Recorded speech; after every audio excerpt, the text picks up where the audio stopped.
তার শিষ্যরা মহারাজকে খুব ভালোবাসতেন। তো মহারাজ একদিন তার আশ্রমে গেছেন, আর মহারাজ কোন একটা উক্তি করেছিলেন, সেটা নিয়ে তার শিষ্যদের মধ্যে নানা মতভেদ দেখা দিয়েছে।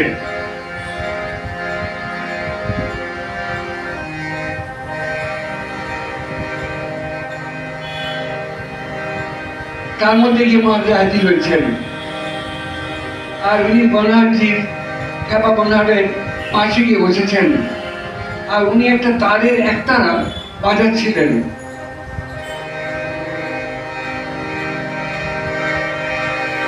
উনি সব শুনেছেন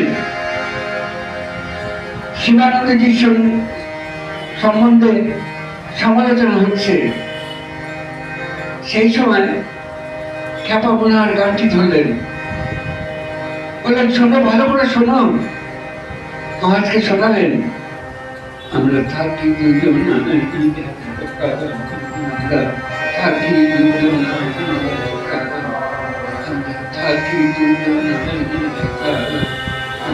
থাকি দুজন। একটি ফুলে দুটি মালা, দেখায় আর দেখা। আমরা থাকি দুজন, আমরা থাকি শুনতে মারা গাছি, কালে দিব ভাবি আমি। মারা গাছি, কালে দিব ভাবি আমি।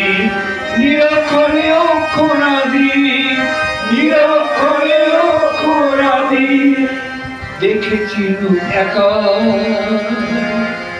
আমরা থাকি দুজন একা।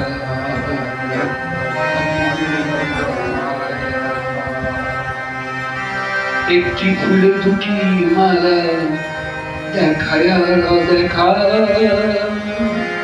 আমরা থাকি দুজন একা, আমরা থাকি দুজন একা। এই গানটি মহারাজ তুলে নিলেন।